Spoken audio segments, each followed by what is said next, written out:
Hello and welcome to the World Soccer Talk podcast. My name is Christopher Harris and I'm joined by my co-host Kartik Krishnaiyer. Kartik, we've got a lot to get to in this episode. We of course will talk about the Premier League, and I think we'll talk about some other leagues too, because it was a big weekend for several specific players around Europe. Plus we've got some news too about Peacock. Also, we'll be talking about Welcome to Wrexham, at least our initial thoughts in terms of the viewing numbers for this new series on FX, as well as much, much more. So, Kartik, this past weekend, I actually watched more from around world soccer than I have done in the first 3 weeks of the Premier League season. And sometimes it's just circumstances where maybe I might be free in the afternoon or a late evening and switch on, an MLS game, watching Aston FC against LAFC, or like today on Sunday recording this, PSG against Monaco, Barcelona against Valladolid, etc., etc. But of course, I watched several Premier League matches too. My most enjoyable match I watched all weekend was Nottingham Forest against Tottenham Hotspur.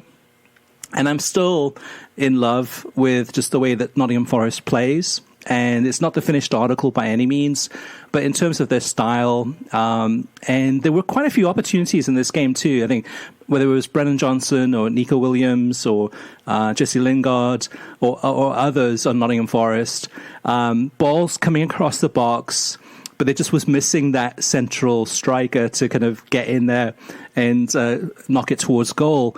And Spurs played very pragmatic, I thought, in terms of breaking on the counter, and Harry Kane, of course, looking as good as ever. Son still looks kind of like he's not fitting into the system quite well, but overall, what about you? What were your thoughts about Forest and Spurs, and which match this past weekend was your most enjoyable to watch? Well, I would agree on the Son comment. I mean, he is definitely not fitting into the Conte system this season, but he thrived in it last season. So I think it'll take a couple of games. And obviously, the other thing we're seeing is that Kulusevski is undroppable, right? He looks so good. Yeah, and I think the assumption was that either Lucas Moura would play there, or one of their new signings would play there, or maybe you would even kind of flip Son to the right and play Perisic in that three-man front line. There were all these or Richarlison, right? There were all these potential options that involved dropping Kulusevski that were talked about during the summer, which was kind of odd considering how good he was last season. I think he's undroppable. So yeah, that was an enjoyable match. I think certainly if you look at Saturday in the Premier League, to me the most enjoyable match in England this weekend was Watford and QPR, but that was outside the top flight. I guess I would say the best match was probably there's a lot to choose from actually. Yep. That whole block of 3 p.m. kickoffs, with the exception of the Liverpool Bournemouth match, were good. I don't know which of those I would pick. Maybe Chelsea Leicester, because of the drama with Fofana, the red card to Gallagher, and Chelsea introducing a new system also in that match, and their ability to grind out a win.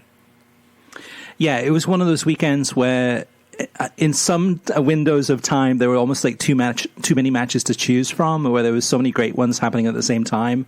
Where there was even Juventus against Roma was another one. I mean, Lazio against Inter on Friday at the same time as a championship match, so on and so forth. But overall, though, Kartik, I would say in terms of the Premier League, we're 4 games into the season, but who for you deserves to be the most under pressure right now as a manager among these British managers? And that's Brendan Rodgers at Leicester City, winless. Frank Lampard at Everton, winless. Scott Parker at Bournemouth, they've got 1 win. Or Steven Gerrard at Aston Villa with 1 win. Who for you stands out as the one that should be under the most pressure there? Oh, it's got to be Gerrard. I mean, given the amount of money that has been spent by Aston Villa, and it's just the eye test, right? With Villa, they look completely disorganized, and I've said this all 4 matches they played. They beat Everton 2-1, but they were only good for about 30 minutes in that match, and were very fortunate they got 3 points in that match. And it came at a time when Everton could barely field a full 11, right? They were fortunate to play them when they played them. It's really bad, I think, in terms of Villa. They don't have good patterns of play. Out of possession, their shape looks ragged, and going forward, there's no continuity. And this is a side with a lot. Not only have they spent a lot of money, but I think they've spent a lot of money in similar positions. So they have repetitive players on the bench, which means maybe Gerrard's making the wrong squad selection decisions on match day, which puts you in a very, very tough position, because he certainly has solutions on his bench. Right, Coutinho has been misfiring. He's got Buendia. He's got guys like Douglas Luiz on his bench. Ramsey has not had the sort of impact he did last season, because he's not playing in the same sort of role as he was last season. He can't seem to decide what to do with Watkins and Ings. Leon Bailey had a great preseason. Didn't play well in the first match against Bournemouth. Has been kind of on the fringes since. So they've got all sorts of problems. I think their center back situation isn't very good either. Fullback situation. Obviously, Cash and Digne are 2 very, very good attacking fullbacks, but there seem to be some defensive weaknesses with both those guys this season.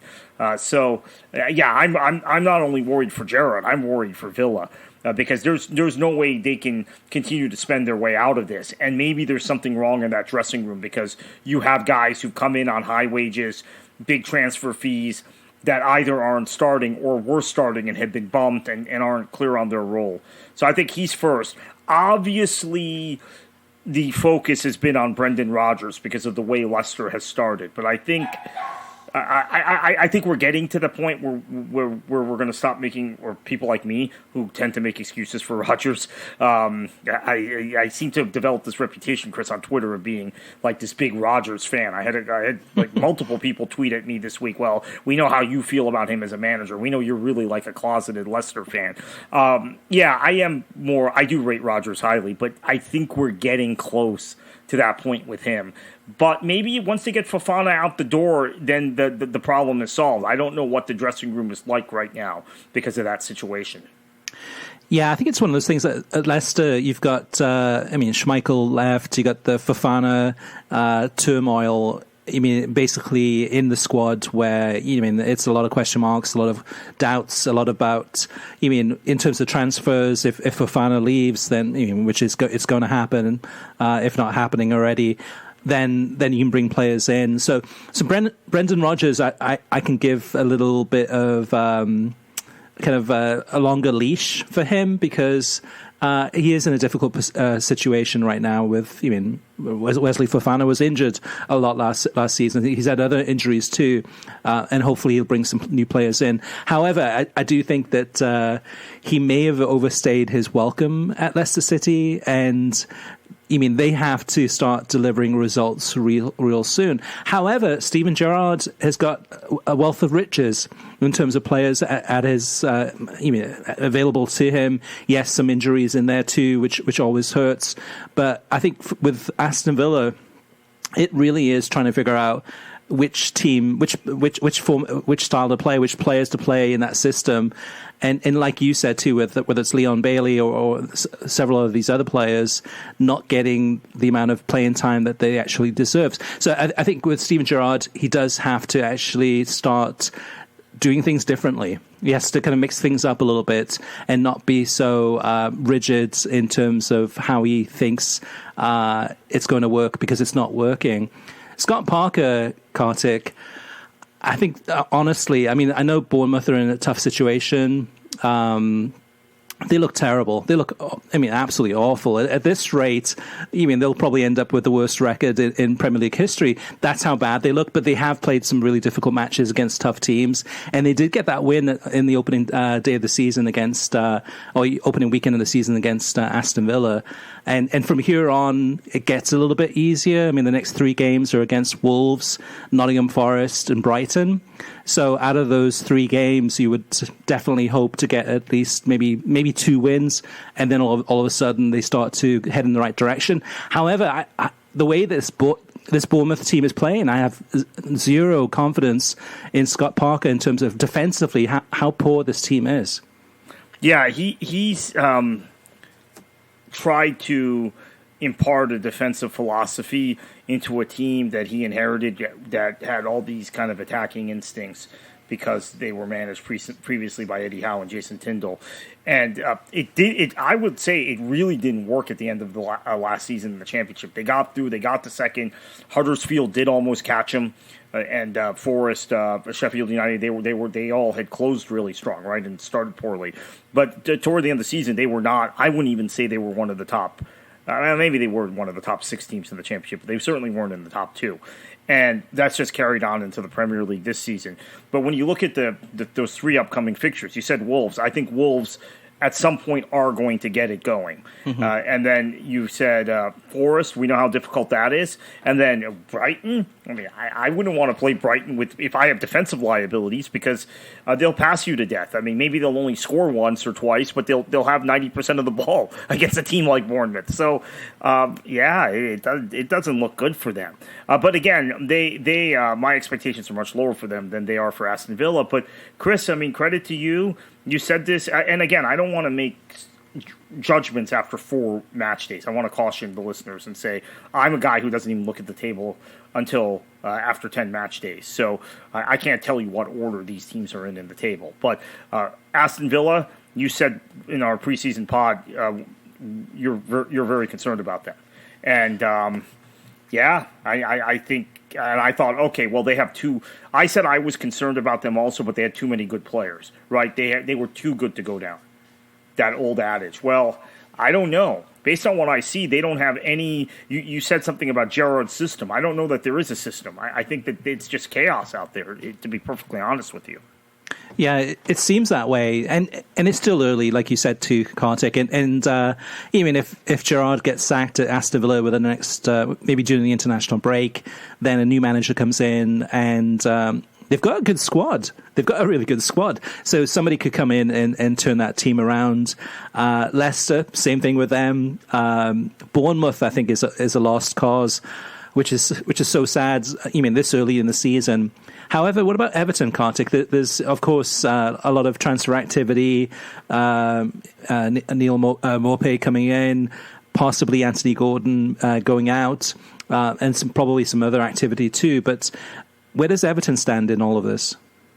Yeah, I think I'm fairly confident that if you get a Maupay in, There's still talk of Ghana coming back from PSG. There's a bit of a hang up there, but that might still happen. Maybe one other player in that midfield.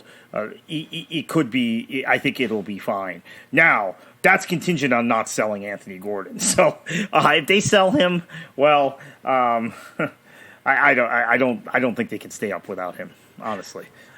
All right, Kartik, we got into a disagreement about this one on Twitter, but if you were to sell Anthony Gordon, what do you think would be a fair transfer fee for him based on his value that you see in Anthony Gordon? Well, his value is $100 million to Everton because they're going to get relegated without him. So we could start with that premise. Okay, that might not be fair in terms of his market value, but let's look at since it's Chelsea, the team that's chasing him. Chelsea has paid. I don't have the amounts in front of me, but they paid an awful lot of money for Kai Havertz. They paid an awful lot of money for Romelu Lukaku. They paid an awful lot of money for Timo Werner. They paid a lot of money for Christian Pulisic. A little less money for Hakeem Ziyech. They've turned down bids of. They turned down a $35 million a pound bid once for Callum Hudson-Odoi. Maybe an even bigger bid that I'm forgetting for him at one point. So this is sort of the field they're in, right? These kind of big money attacking signings and attacking sales. Now, why do I think Gordon is worth more than most of the guys I just listed? Okay, so Havertz is a very one-dimensional player. Werner is a player that doesn't track back. Pulisic is a great direct one-on-one player, right? Great dribbler, fantastic finisher, right? Top 25 in the world, that stuff. The rest of his game is not very good, and I've said that for several years. I think now people are beginning to see what agree with me on that. Gordon is more complete than those three guys I met. And Lukaku, I guess Lukaku's been good in some places, right? Including Everton. But I just think Gordon, I'll tell you why I really rate Gordon. So he's a guy that can play let's say you're playing a 4-3-3. He can play each of those three positions across the front line. He can probably play as an attacking midfielder also, although obviously they have Mason Mount there. He is a guy in Tuchel's system. If Tuchel wants to go back to the wing backs, he abandoned it this week for the first time in a while, but that seems to be his preferred thing, right? The three at the back. I think you can teach Gordon at this age to play a wing-back position because he's much better at tracking back than Havertz, Werner, Pulisic. I mean, maybe we shouldn't talk about Werner anymore because he's not there, but they spent a lot of money on him is my point. I mean, they spent... I don't know what the number is, but I'm guessing that the number they spent on him is similar to what they're talking about with Gordon. He's better at tracking back. He's better at winning the ball back. He's a much more energetic counter presser than Kai Havertz is, even though Havertz came from Germany, right? He came from a league where that's the kind of the MO. Pulisic's counter pressing has gotten better, actually, in his couple of years at Chelsea. That's something I would say he's improved at. But I think Gordon, I mean, considering what they paid for those other guys, I put him at maybe the top of that list. Plus, he has had to take a team on his back, along with Richarlison, and save a team from relegation. He's had pressure in every single match. He isn't like some of these Chelsea guys that have, they show up in a Champions League match, Havertz scores a spectacular goal, everyone thinks he's great, and then he mails it in for 5 weeks in the Premier League after that. It's this guy has shown consistency, he's shown grit, he's shown versatility. I think he's worth a lot of money. And if I'm Everton, I don't sell him. We shall have to wait and see what happens to Anthony Gordon because, to me, what I see when I see him play is a very energetic player, very aggressive in a good way, goes down way too easy in the box, and just does. I just don't see much from him in terms of an attacking presence, scoring lots of goals. So maybe it's one of those things that I'm missing. You're seeing obviously different things than I am, Kartik, in your analysis. However, to me, it's almost, he reminds me a little bit of Dele Alli, where younger, he showed a lot of promise and a lot of kind of passion, creativity, and then eventually fizzled out. And moves to Besiktas in Turkey. I could be completely wrong on this one, Kartik. You might be completely right. But I think this will be an interesting one to watch no matter where he goes. If he does stay at Everton, or if he does go to Chelsea, or if some club comes in at the 11th hour and signs him to, I don't know, Newcastle United or something like that. But out of Brendan Rodgers, Frank Lampard, and Scott Parker, and Steven Gerrard, who do you think would be most likely to be given the sack first on those four? I assume it's probably Parker because although there was an investment from Bournemouth to lure him away from Fulham, although I think Fulham pretty plainly wanted to go in a different direction. There was constant tension between Tony Khan and Scott Parker when Scott Parker was managing Fulham. Not that there hasn't been tension between Marco Silva and Tony Khan. I just think that that's a byproduct of that ownership. But, yeah, I think he'd probably be the easiest to sack. I have a feeling Lampard will be around for a while because Lampard seems to have even usurped Moshiri now in transfer influence. It's just a dysfunctional situation at Everton. Lampard has assumed more power than previous Everton managers just by default. Or maybe he's the one usurping the power. Maybe it's not that there's a void. He's actively trying to prevent, because let's remember when we talk about Lampard, Chris, real quickly. At Chelsea, he had Marina Granovskaya and Petr Cech calling the shots, not buying the players he wanted. specifically, and then buying him players he did not want. So I think at Everton he's been very aggressive about preventing that from happening again to him at a second club. And then Rodgers, you would think Rodgers has a lot of credit in the bank, right? I mean, based on the current circumstance, Rodgers would actually be the first to go, given where Leicester has been, given the fact that they look completely out of sorts, and we know the kind of summer they had. But would you agree with me, Chris? He has too much credit in the bank. He's won an FA Cup. Mm-hmm. He's come really close to qualifying for the Champions League multiple times. So they've been in Europe several times under him. I just don't think you can turn around and sack him that quickly.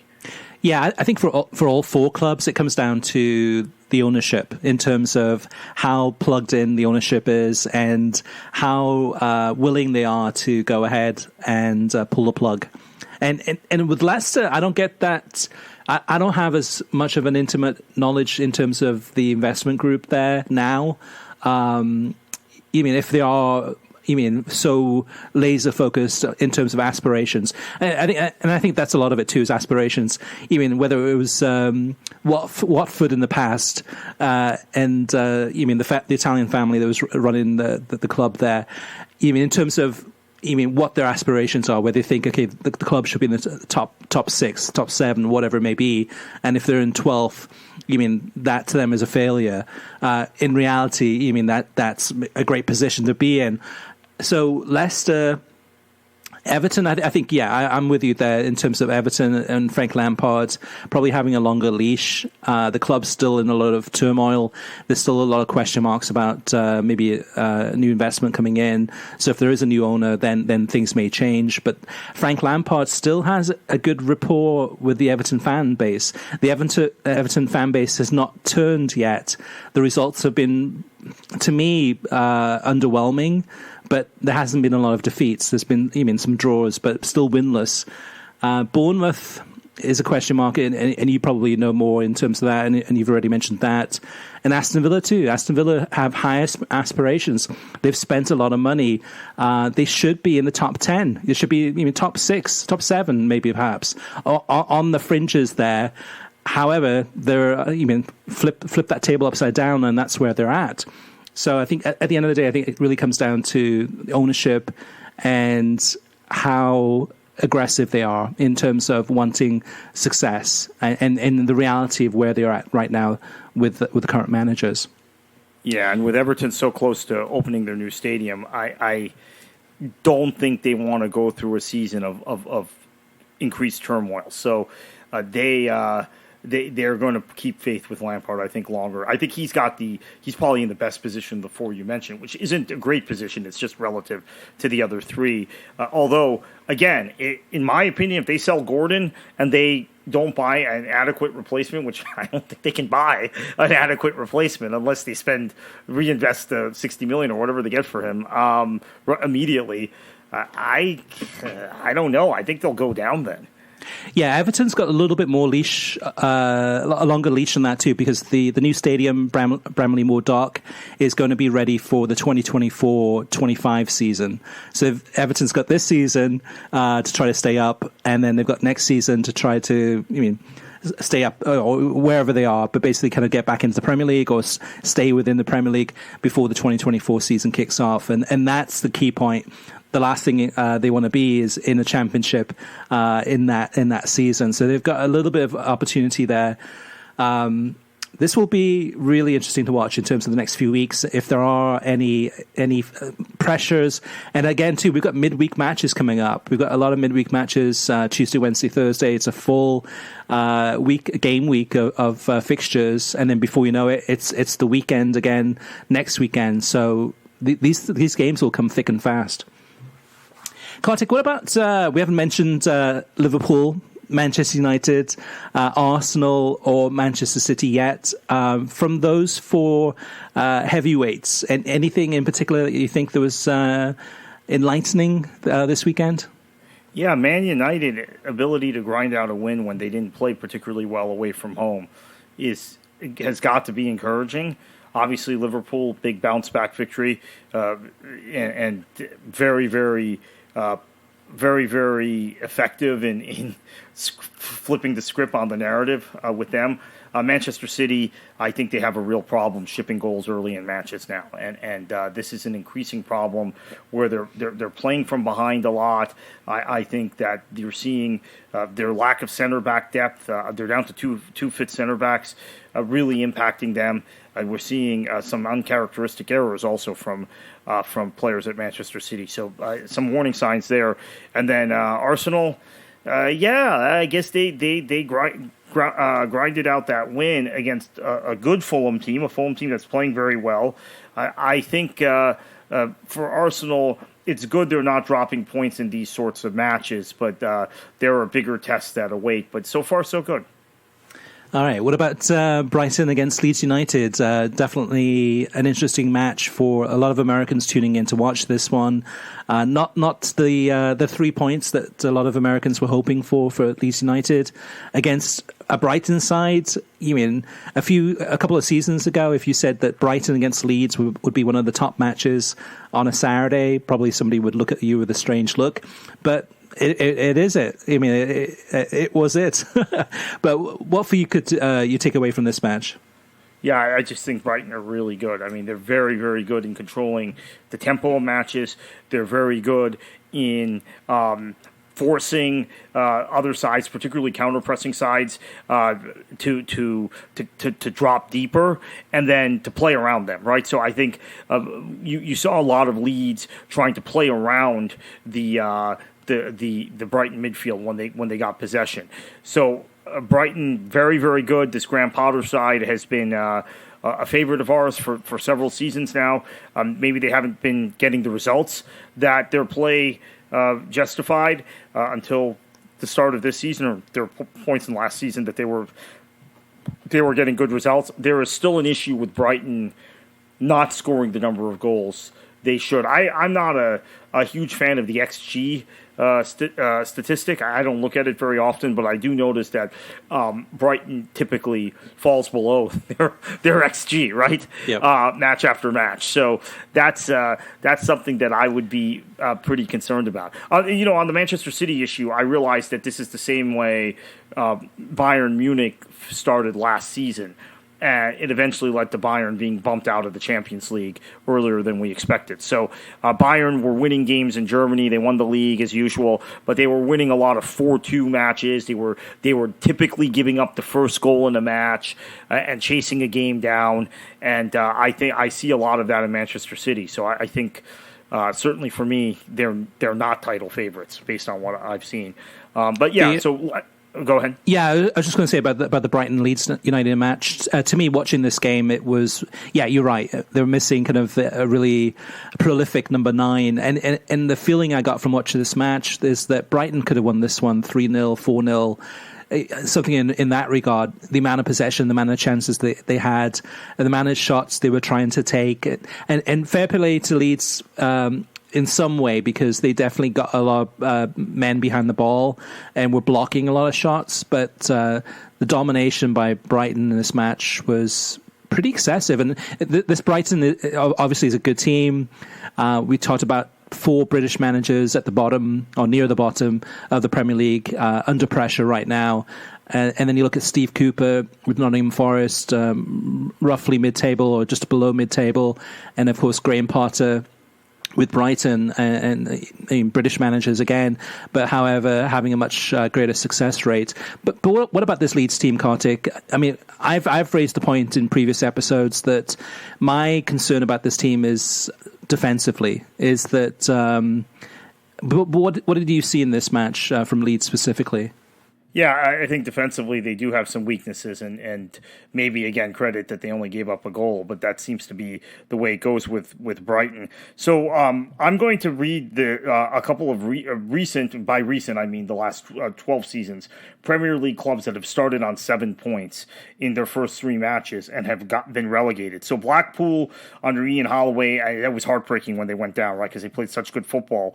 They had 7 points through their first 3 matches in the 2010-2011 2011 season, they finished 19th. The 2011-2012 season, the Wolves under Mick McCarthy started with 7 points after 3 matches, and they were relegated on 25 points in 20th, and McCarthy didn't make it through the season. Hull City, 16-17 under Mike Phelan, 7 points through 9 matches, relegated on 34 points in 18th. That was after Marco Silva came in and got them into a position where they were 18th, right? When Phelan left, they were going to finish 20th, I think, or 19th or 20th, right? They were in real bad shape.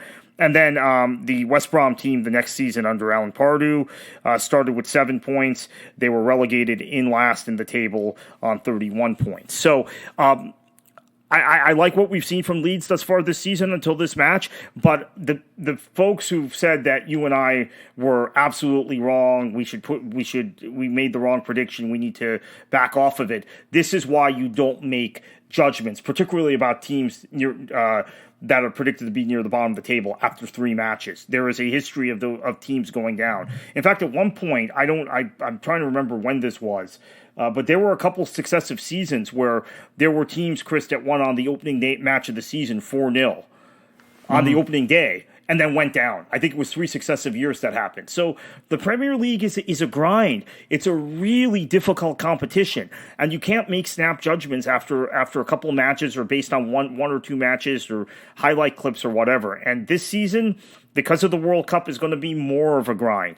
I'm not saying Leeds are going to go down. They certainly have been better than I thought they would be, but I do think they're still very much in a relegation dogfight. And until they're able to get to 40 points, or let's say 38 points, we're going to continue to think that they're in that potential danger. Yeah, definitely. And looking at their fixtures coming up too, I mean, that's the key point, right? Is that not getting our hopes up too early, being more realistic than some soccer fans are kind of just thinking, okay, what they're calling MLS, like I don't know, Major League Soccer or something like that. They're just going way getting excited about this. But some of the fixtures they have coming up, they play Everton, Brentford, Nottingham Forest, Manchester United, and then Aston Villa. So, that midweek game against Everton, which is going to be on USA Network, that'll be a good test to see where they're at. Next weekend against Brentford, very difficult match. Nottingham Forest, a difficult match. And then you got the Manchester United and Aston Villa. So there's some winnable games in there. A few weeks from now, I think we'll have a much better indication of what this team is made of. There's a long way to go, though. Kartik, anything else from the Premier League from this past weekend that we haven't covered that you want to mention?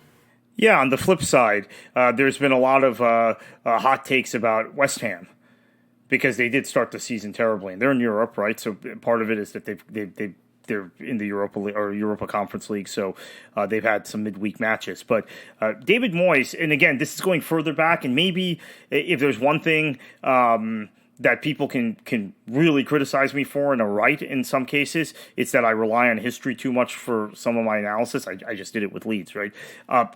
But David Moyes' teams at Everton, I haven't actually looked this up, the specifics, but I remember, and you probably remember this, Chris, too, many seasons they would start really slowly, and they'd be in the drop zone, and the transfer deadline would be coming, and we'd say, oh, Everton have to sign a bunch of players. They've run their race with Arteta and Osman and Cahill and Fellaini. They need new players. And then you look at the table, and you look at the table in March and they're in 6th, right? Even though they were in 20th in October. So Moyes has a history of doing this. I think West Ham are going to be fine. They could be getting Paqueta. Yeah. Which is, I can't believe he's not going to Bayern or to PSG or to Liverpool, right? I don't know why that is. I don't know if there's something specifically, maybe that he was at Milan when he was really young. It didn't go well for him. But if you've seen him for Brazil, saw him in the Copa America, saw him for Leon, I think that's just. I don't know how long it'll take Moyes to bet him in. But boy, if they get that deal over the line. I know they started poorly. I still think West Ham have a good chance to be in that top 6 at the end of the season if they get that guy. It's going to come together. Yeah, and I think part of it too is the attraction of West Ham United being in London. You mean for a Brazilian that's looking at you mean handsome personal terms in terms of how much money he'll be making, but then also living in London, living in the cosmopolitan city, as opposed to go into, say, Newcastle or someplace else. Look, I don't want to get too deep into it on today's pod. Maybe we'll do a whole specific pod on this at some point, Chris. But I think, and this is also plays into Brighton's success in getting, in not just having Graham Potter, but some really silky, smooth footballers. I think there's an attraction to London now that makes clubs like West Ham and Palace and Fulham and Brentford and potentially Queen's Park Rangers, if they can get back into this division, in QPR, more attractive than they were historically. And then I would add Brighton to that just because of the sort of town Brighton is. So as we're bringing more international players into this league, as it's becoming more and more cosmopolitan, there's a preference to live in certain places.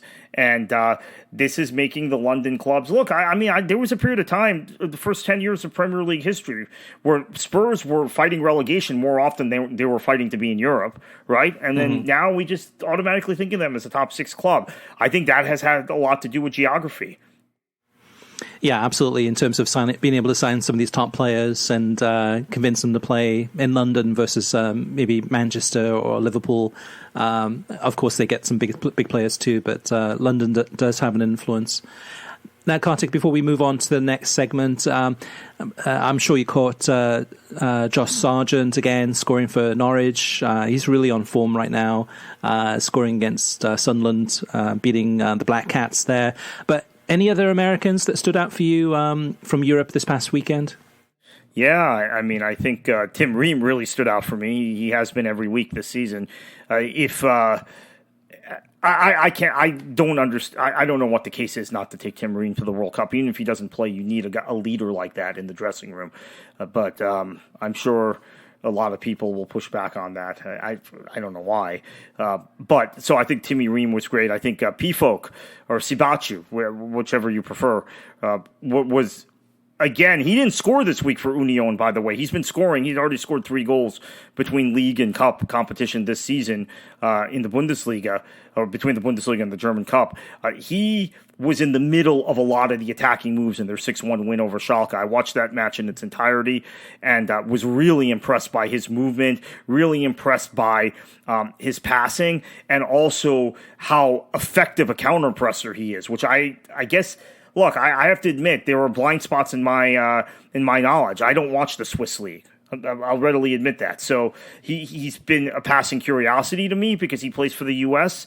But I'm seeing a lot of this player the last couple of weeks since he moved to Union, and I'm loving him. I think he's phenomenal. Josh Sargent is one of my favorites. I think most people know favorite U.S. players. So those are my two guys I'm taking to the World Cup as a number 9. I know I hear a lot of people talking about Ferreira and Pepe, and Pepe got to start for Augsburg, by the way, this week, which is a good sign. They're talking about other guys. I mean, you probably. Can rattle them off, Chris. I know I'm forgetting some guys, but Haji Wright, who I'm partial to because he played in the NASL, but I just Sargent is always on the plane for me. I don't care how poorly people thought he played last season for Norwich, because he didn't, and he can play across the front forward line, all 3 positions. Some of the analysis I gave of Anthony Gordon, by the way, Chris, applies to Josh Sargent. Now, he's not as high level, but some of that analysis does apply to Josh Sargent in terms of versatility, tracking back, counter-pressing. So to me, he has to be on Berhalter's 26. And then now I'm favoring P-Folk over Wright and Ferreira and Pepe. I'm again, it's been 4 matches, 4 Bundesliga matches and 1 cup match. So it's been 5 matches. Could fade, but I admit I haven't seen very much of this player before. I'm really impressed with him. Yeah, for me, it's one of those things that we're looking at, September 23rd. I think there's a friendly against Japan. And this is the opportunity to really give these players some chances to be in the squad, see what they're made of, and see how they compete against a high-level team. Because, I mean, the Bundesliga is great, the Championship is great, but let's see how they play in terms of international football, and can they continue that form? Because, I mean, that's where it matters the most. And also playing with, different teammates that may not have that knowledge in terms of the types of balls you like to receive, whether it's, so a lot of it's chemistry, I think, sometimes too, so it will take time. But at least there's some optimism there too in terms of the striking front for the US men's national team. Before we head into the TV streaming news, Kartik, what about games to watch this coming weekend? Mine would be the Milan derby, Inter Milan against AC Milan on Saturday, noon Eastern time on Paramount Plus. What about you? Yeah, because you chose that would have been my choice. But by the way, loving Napoli so far in Serie A. A little shout out there to Spalletti and the boys. I think that they've had a good enough squad under previous managers to really compete. Well, obviously they competed under Ancelotti and Gattuso, I think they underachieved, and they've kind of retooled the squad this year, right? A lot of transfer activity, and they look really good. So that's a good shout. Because you would pick that, I'm going to go Leeds Everton, 3 p.m. on Tuesday on USA Network, which I think is a critical game for Everton, and by that time we might know if they are keeping Gordon or if he's gone. And for Leeds, an important bounce back match. So I think that's a key game. And I should point out, as much as we've talking about Everton struggling, the two matches they lost by 1 goal. So they haven't been tonked yet the way they haven't looked quite like Aston Villa or Bournemouth, right? I mean, they did that. Or Leicester. Leicester has looked. We didn't get into the Leicester-Chelsea match, but Leicester up a man for 60 minutes or more. They just performed so poorly. So that's my recommendation. Leeds Everton's on USA. And Kartik, I think that's a British expression, tonked, which is thrashed, right? There you go. Just for our American listeners who are wondering what Kartik is talking about there. In terms of TV streaming news, actually let me lead off with that. You mentioned transfer deadline day, and some of these moves might be happening during the matches Tuesday, Wednesday, Thursday of the Premier League. But Sky Sports transfer deadline day special is going to be on Thursday. It's going to be live on Peacock, starting at 3 p.m. Eastern time and going all the way through. And also, I think NBC Sports is planning on having Goal Zone for a 1 hour special, I think from 5 p.m. to 6 p.m. So, but if there is going to be a crazy day, I think there might be some big moves made that day, Peacock is the place to go. Speaking of Peacock, we interviewed a couple of the executives from Peacock last week. We have the articles on worldsoccertalk.com, which go into more detail. But they do have a new feature on Peacock. If you've seen it, it's called Key Plays. And for me personally, I got to experience it this weekend, watching on Sunday a change from the Aston Villa West Ham game. I thought, okay, let me go check out the Wolves game against Newcastle, and went to Peacock, went to it. It was probably about 10 minutes into the game or so. And it said, okay, before we go ahead and actually show you the game live, if you want to watch it live, you can. Or if you want to, you can go ahead and see the key plays that you missed. And I went to the key plays, and it showed me all the activity for the first 10 minutes of the match, whatever it was. And I could actually see what happened. And after watching that, then you can click on another button to go live to the game itself. Or you can go ahead and actually, I think you can start the game over from the beginning if you wanted to. Really cool feature, really well done, and that's on Peacock. One more thing about Peacock too, the rumors are, reports are in Variety that Peacock is going to have a special price in September, 1 month only, and it's going to be, instead of the $4.99 for a month for Peacock Premium, it's going to be $1.99 for that month. Or if you want to go ahead and get the annual plan, we'll have more details at worldsoccertalk.com. But it sounds like it's going to be some major savings there if you want to go ahead and get Peacock for the entire 12 months and save a huge amount of money. Kartik, what about you? So I'll hand it over to you for some news. Yeah, welcome to Wrexham, debuted this week on FX and on Hulu. Obviously, I think everybody knows the story. Ryan Reynolds and Rob McElhenney by Wrexham. And the overnight ratings were not great for episode 1 and episode 2. They're not terrible, but 319,000 for episode 1, 225K for episode 2 on FX. We don't know how many people watched on Hulu, and people like me might be guilty of why this rating is very misleading. This number is very misleading. I did set my DVR to tape both episodes on FX. I also ended up going to Hulu before I went to my DVR the next day and watched both episodes on Hulu and did not watch it within the 24 hours. You would have to watch it on your DVR to count in that rating. So I think it's pretty misleading. And if you guys missed the first 2 episodes, I think my critique, Chris, would be it's not yet Sunderland Till I Die, but it certainly is better than the Juventus documentary and the Man City one and the Bayern one on Amazon, right? All these kind of high-end club documentaries. There did seem to be something very rehearsed about the way they bought the club, right? And the way that was filmed. But I think the final match of the 2020-2021 season... No spoilers.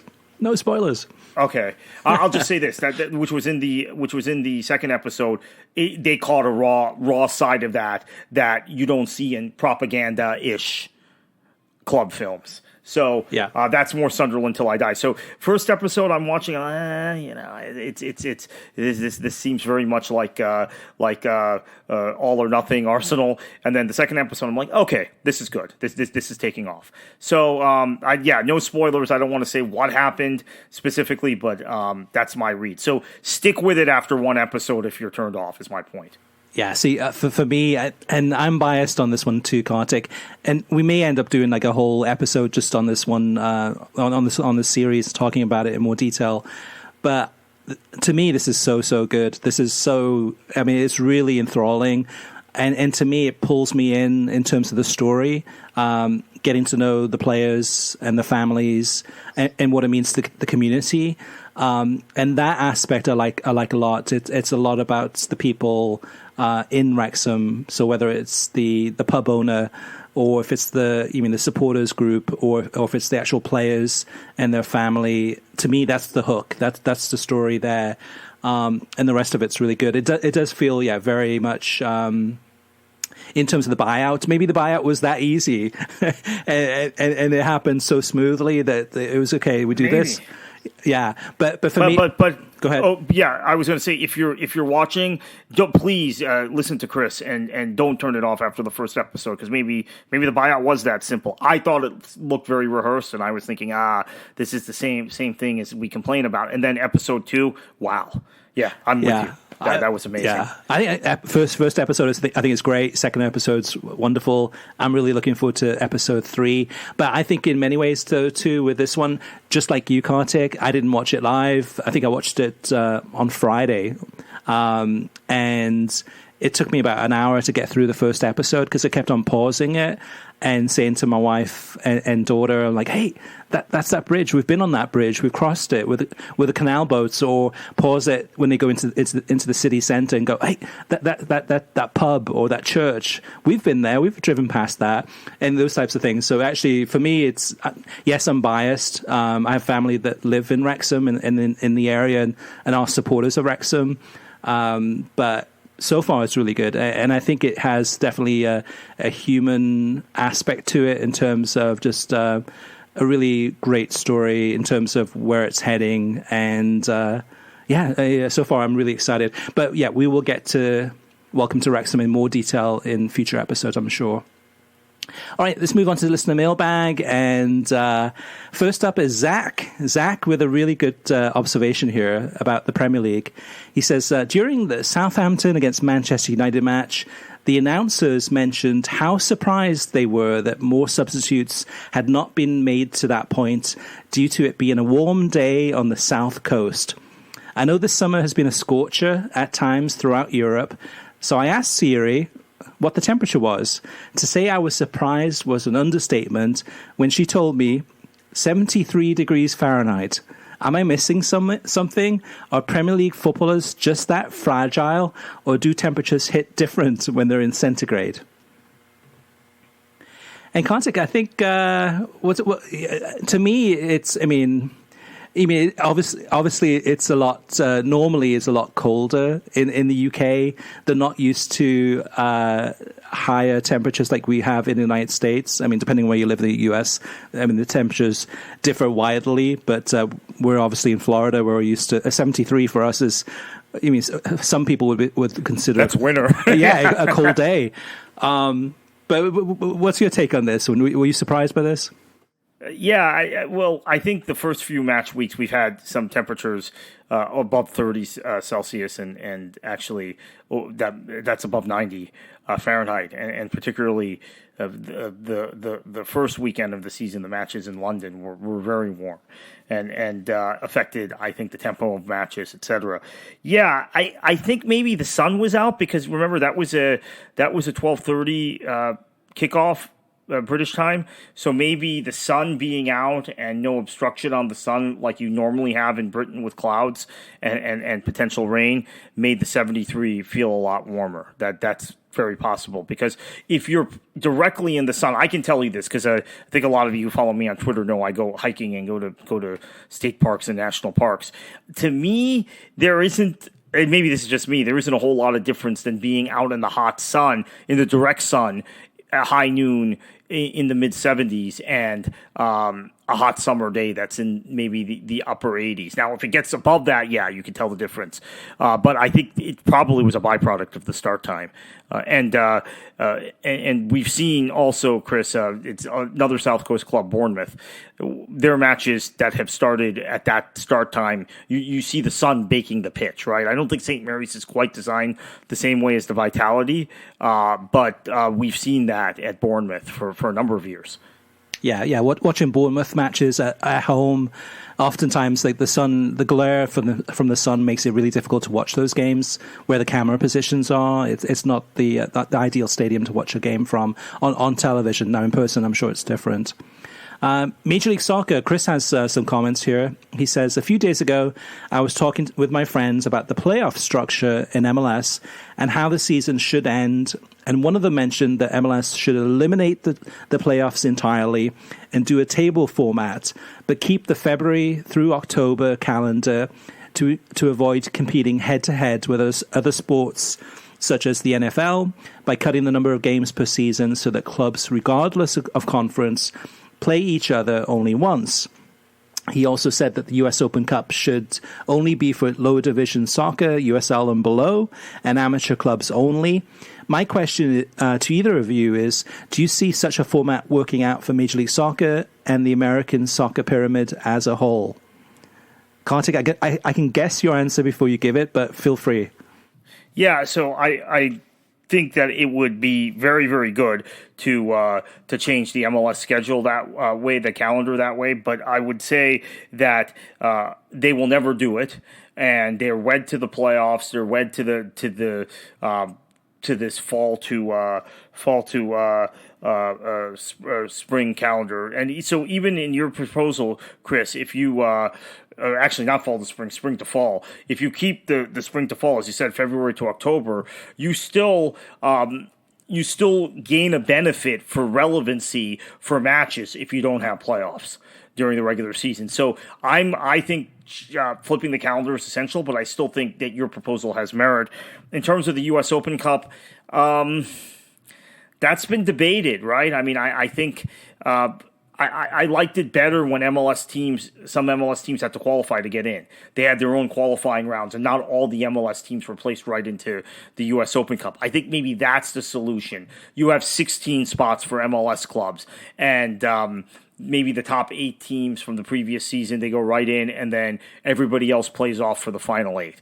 That's the way I would solve that. Yeah, for me, I think it's in terms of Major League Soccer, I don't see anything changing, and anything at all. It's going to be status quo, and unless FIFA stepped in or US Soccer stepped in to say, okay, we're going to have to change things here in terms of the way your league is structured or the calendar or all these different things that could change, they're not going to change. And it's, I think, this is a league that's very stubborn, that's very set in its ways, and is doesn't like to change, really. I mean, this league hasn't changed much when you think about it. It's just expanded, and it's going to keep on expanding. Now, next up is we'll skip this one for now. We'll come to it in a little bit, but we do have a listener voicemail who the listener has a great question. But let me leave that for a little bit. Let me move on right now to the European Super League. This is a topic that came up a couple of times in the last episodes, and this comes from Dave. The comment that the Premier League is becoming a de facto Super League is intriguing. My gut sense is that the Super League was driven by desperation. Some founders need to secure seats at the table before their cachet declines, while some laggards joined reluctantly out of the fear of missing out. As time goes on, founders may even get even more desperate. Barcelona, for example, seem to be eating their seed corn.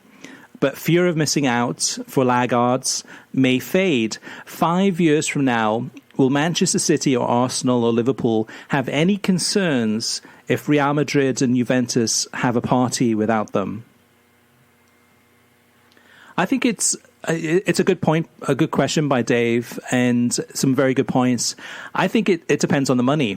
You mean, so yes, clubs such as Manchester City, Arsenal, Liverpool, etc. are making so much money from TV revenue. But if Real Madrid and Juventus did have a European Super League, what's the opportunity? What's the actual prize money? What's the amount of money that would be guaranteed from a TV revenue perspective? What does that offer? However, I could see conceivably that the Real Madrid's, Juventus's, Bayern Munich's, not the Bayern Munich's, Barcelona's, PSG, maybe some others could figure out a way to do some type of European Super League and not have the Premier League teams involved in that. What do you think, Kartik? Any thoughts on this one? Yeah, I don't think they'll be able to do it without English teams. I just don't think they'll have the global popularity to do that. So I think the Premier League's in the catbird seat. I think they're effectively the de facto Super League. That's going to increase with the next set of TV deals, and that built-in advantage. This stuff is very cyclical, right? Through the years, you look at a situation where Serie A was the dominant league, I think, in the transfer market in terms of spending, maybe even visibility in the 90s, early 2000s also. La Liga had an ascendancy. We've seen periods where the Bundesliga has been near the top. But I think now the cycle is kind of broken, and England is going to race away. So I don't know. I think maybe Florentino Perez, it was so poorly botched and so poorly executed, so badly botched and so poorly executed, the Super League attempt, that you think, yeah, he didn't put much time or thought into it. But maybe in reality, the timing was right, because he knew that if it didn't happen then, the clubs on the continent were going to be at an even bigger disadvantage and even less marketable the next time it was tried. That's actually good timing now for the listener mailbag, for the voicemail we've gotten from one of our listeners in regards to what we just discussed. Unfortunately, he didn't leave a name, but I do recognize the voice from one of the callers into the Football Miami TV YouTube show. So, Kartik, let me go ahead and play that audio right now. Hey, guys. I've been a long-time listener now, but I haven't really reached out to the podcast in any way, shape, or form. So I thought I'd send a voice message with a question. But I know that the MLS has recently done that Apple deal that you guys have spoken about in the podcast. And so I'm from Miami, Florida, and it's a big city. There's this huge appetite for soccer. And it definitely bleeds from this cultural mix that we have here. I myself, I'm Hispanic, and it's just so natural to really fall in love with the sport. But my question is the following, though. I know in years past, Miami FC is lower division team that we have here. It kind of gained this cult following. And then, there was rumblings of Inter Miami being a thing, and then it officially became an MLS team, and I feel like that's kind of swallowed up the popularity that Miami FC had here in the area. And I think Miami FC had this popularity here because there wasn't really any soccer here in this area. But to get to my question, though, it just feels like Inter Miami has been kind of disappointing the past few years, and the whole MLS appetite has kind of been waning here, and to the point where it's just normal for me to see much more EPL fans. Of course, there's tons of Madrid and Barcelona fans here, and it just feels like MLS or Inter Miami was the flavor of the month, and it's just gone now. So I'm just curious to see if you guys think this MLS Apple deal would kind of generate more enthusiasm in just culture in America again for the local teams, because just at least here in Miami, Inter Miami, I don't know, it just feels like it's not really effective culturally here. We have, I'm a huge EPO fan as well, and I guess it doesn't help that the season has been exciting so far, but it just feels like more teams are just more tuned across the pond with all these other major leagues, and MLS is just like it has its moments where it's there, but it just wanes. And I'm just wondering if this gap is only going to get bigger and bigger, or if there's a possibility where it would shrink. So, Kartik, his question to us is, what about the Apple MLS deal starting next year? Do you think the gap between Major League Soccer and the Premier League is going to get bigger and bigger, or could it shrink? I think it's going to get bigger and bigger, and that's not a reflection of MLS. That's a reflection of the Premier League racing away. I do think the gap between MLS and the other leagues on the continent could begin to shrink. So what will the gap between MLS and Serie A in 2032, well, that deal will run through 2032, right? In 2032 look like like it does now? No, I think that gap will probably shrink in that period because of this Apple deal.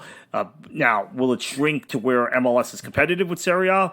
Probably not, but the gap will close slightly. Will the gap close with the Premier League? No, but no one is closing any gap with the Premier League is basically my longer narrative about all of this. Yeah, it is interesting because it is one of those things that I think, I'm right with you on that one, Kartik, where I think the Apple MLS deal is a good deal. It's good for Major League Soccer. However, there is the risk of them being out of the equation where, soccer fans tune into, watching matches over a weekend and have ESPN Plus or have Paramount Plus or have Peacock. All three of those are available each for less than $10 a month. So you've got, basically for $20 a month, you've got access to over 5,000 games from around the world every season.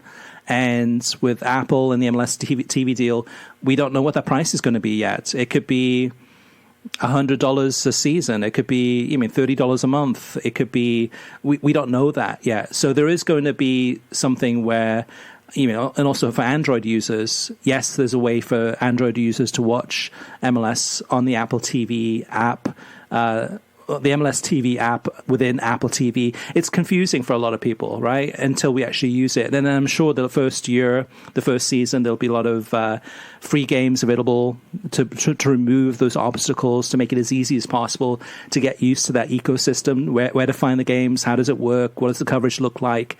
However, even once after that is done and everybody knows where to find the games, there's going to be a lot of people that are not going to be subscribing to a service that only has one soccer league. Now, it'd be different if Apple had won the TV deal for the Champions League or had won the TV deal for La Liga or the Premier League, and you could actually watch other soccer leagues in addition to MLS. But the only way to go ahead and subscribe to the MLS TV deal, the MLS TV app within Apple, is specifically for those MLS games. It's not like you're getting a whole bunch of other soccer. So I think in terms of the accessibility still of the Premier League and just the growth that it's undergoing, and like you said too, in terms of being a de facto Super League, that will continue to grow. And I think MLS, for no fault of its own, it makes sense to move to the Apple ecosystem for a long-term deal, to go streaming. However, this is not the Premier League. This is not the Champions League. MLS has a lot of issues in terms of getting average soccer fans interested in that league to watch it. And now having to pay, who knows how much it'll be, we'll find out soon, whatever that price tag is, in addition to all the streaming services that soccer fan already has. Let's move on to Christian Pulisic discussion. This comes from Mercator. He says, really good discussion on Pulisic, and I'm glad I'm not insane thinking that Tuchel has nothing against him either.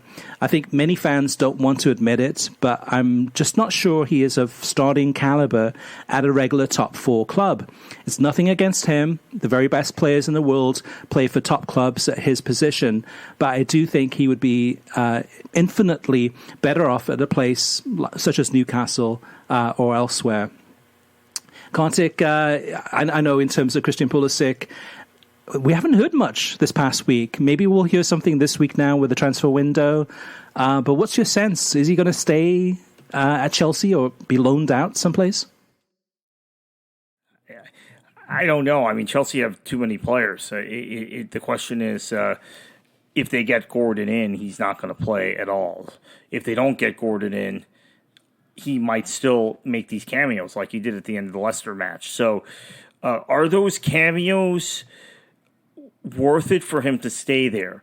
I think that's more of an open question than people might think. I mean, I think certainly if he's getting 10 minutes, 15 minutes a match at a high-level club who are fighting to win things, that might be better than him playing 90 at Everton. I don't know. It's hard to say. It's hard to know, and how it affects his mentality and his psychology in terms of his growth. I think his growth has leveled off. Yeah, I think it's plateaued.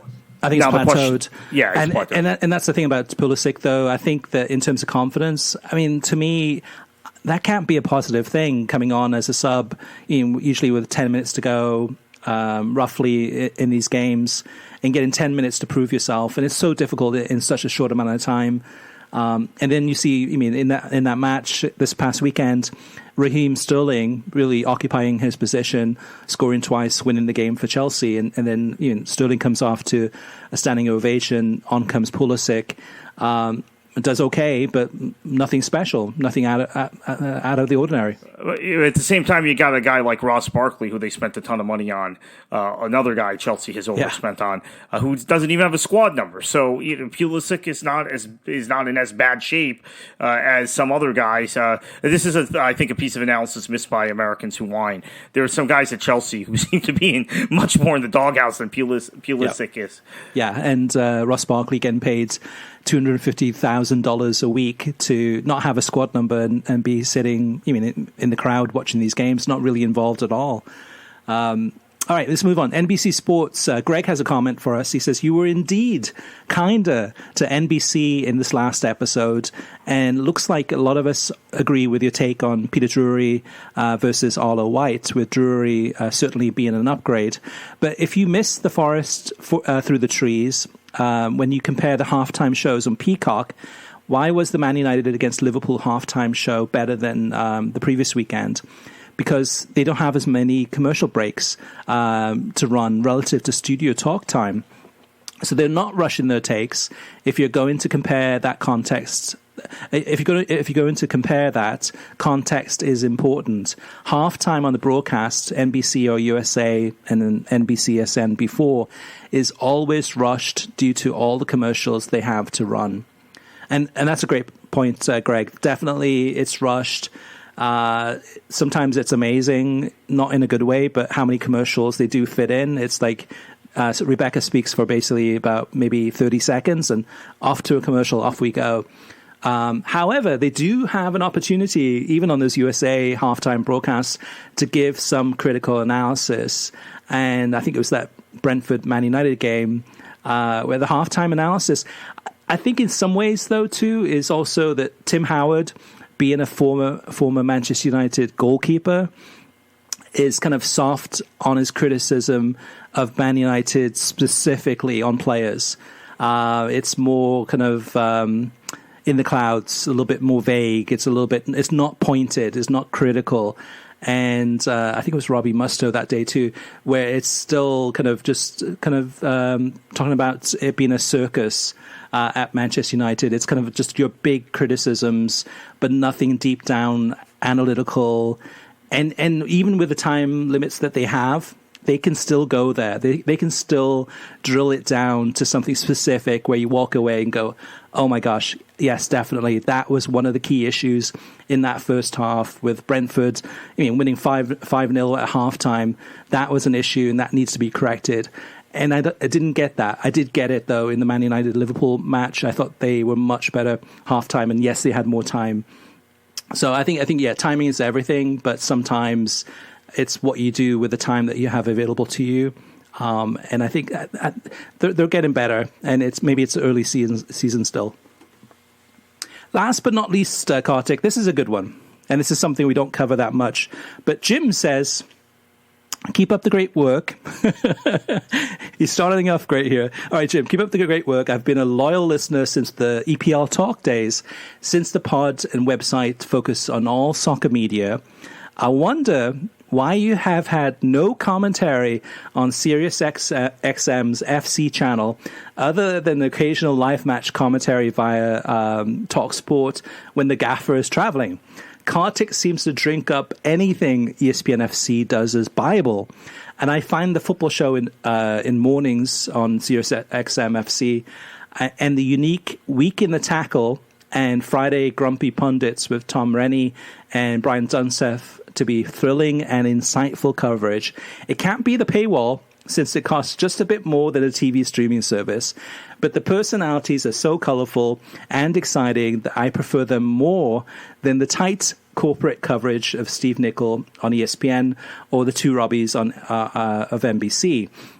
Ray Hudson alone is worth the price of admission, but I feel like the Rennie-Dunseth combo is a perfect combo, similar to the extremely popular and long-running Mike and Mike ESPN general radio sports shows that pitted an average player but good broadcaster with the witty career broadcaster. It's dynamite to hear them. I'd love some love for their show, but specifically the channel and the on-demand app for shows, which posts daily content that you can always have on your phone. Let's face it, nobody cares what the ESPN FC crew looks like, and having audio means you can listen without caring about a TV. ESPN FC's analysis is a bit predictable, although they do spend time on each topic, probably why Kartik likes them so much. Oh, that's a great comment, Jim. So for me personally, I don't go in the car that much. I mean, I have a car, I drive around, but I have a home office. So oftentimes I'm at home, I'm not on the road. I'm watching matches throughout the day. Sometimes it can start as early as, noon Eastern time, and I'm watching matches from noon Eastern all the way through till 6 o'clock, 7 o'clock, sometimes later Eastern time. And in the morning, I'm working. So I'm working on the site. I'm writing articles. I'm making phone calls, doing interviews. So for me personally, SiriusXM FC, yes, I've heard good things about it. But for me, there's nothing that's really that I must listen to that's going to pull me in and say, hey, that's the show. Now, if I was traveling or if I was driving to work each day, or on the road a lot, I'm sure I'd be listening to SiriusXM FC a lot more. I know with TalkSport, I have a love-hate relationship with TalkSport. Some of the content they do is great. Some of it's really awful. Some of the analysts that they have on weekends, especially, Gabby Agbonlahor is horrible. Jamie O'Hara is just awful. I can go down the list. There's some really, really bad pundits that they have. Jason Cundy, I'm not a fan of. Sorry, Jason. But anyway, there are some good ones. But for the most part, I prefer, if I am listening to something, I prefer to listen to TalkSport. And it's not because of the money, but it's just because of the ease of access. I can switch TalkSport on in a minute, but SiriusXM FC, I mean, if I did listen to it, I don't think I'd listen to it that much, even if I had paid for it or had a free subscription. You mean, so that's for me. Again, a lot of it is depending on how it fits into a person's lifestyle. What about you, Kartik? How come you don't listen to SiriusXM FC? How come you are so obsessed with ESPN FC? I don't have Sirius. I do drive a fair amount, but I listen to podcasts. So maybe that's why I'm so used to Barry Glendenning being in my ear for, jeez. How long have I been listening to Football Weekly from The Guardian? What year? It's 2022. Yeah, so since I've been listening to Glendenning and his snarky commentary for 16 years, and I'm hooked on it. And Max Rushton is a better host than AC Jimbo for me. So, yeah, I think it's because I'm listening to podcasts, and now I listen to the podcast that The Athletic puts out, which you don't. Some of them you don't have to subscribe to The Athletic for. So, I think that's the reason. Actually, the Athletic has a pretty informative podcast, which is about an hour long after every Premier League match day, and then Football Weekly is now football like 3 times weekly. So that takes up the time. Yeah, and for me, like Brian Dunseth, I have a lot of time for. I think he's when I have heard him in terms of his analysis on TV. Really, I haven't heard him much on radio, but on TV he's really good. I've been on the Grumpy Pundits a couple of times. I know, Kartik, you've been on some of the shows. Yeah, I know you've been on some of the shows before too. So no hate for the SiriusXM FC guys or the channel, but it just doesn't fit into what we're listening to now. Now, Jim and others, it may be quite different. Yeah, and also I should mention, when you mentioned TalkSport and BBC 5 Live, they podcast everything. So that's another layer, right? So you can download those podcasts in whatever podcast catcher you have, which is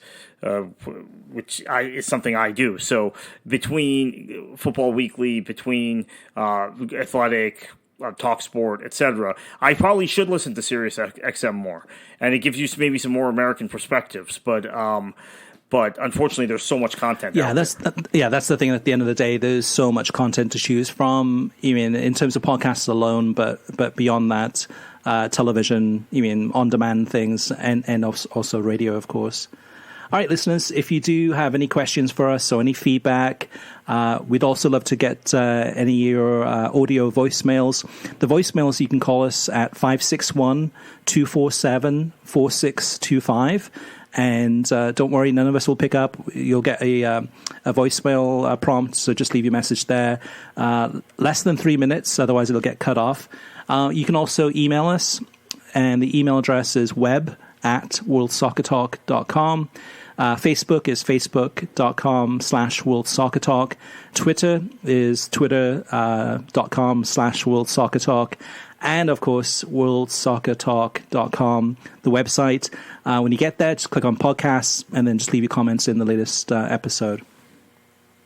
All right, Kartik, I think we're going to try to, this week, we're trying to work out an interview. Last week we had Jordan Gardner, the co-owner of Helsinger Football Club from Denmark, as well as a minority investor in a club called Swansea City. You may know that team. And this week, too, we're working on getting another interview. And before we go, Kartik, where can people find you on Twitter? I know you've been busy. Politics, nature, Florida history, soccer. There's a lot to take in, but where can people find you? Yeah, and hopefully I'll get back to actual soccer soon. You mentioned soccer. It's been mostly transfers, right? And even the politics, the nature, the stuff I like to do is secondary to transfers. So I just wish this window would shut. So you can find me at KKFLA737. And I've actually been breaking some transfer news, which I typically don't do. But this is a strange window, and there's a lot going on. And what should the listeners do, and what are you going to do? Enjoy your football.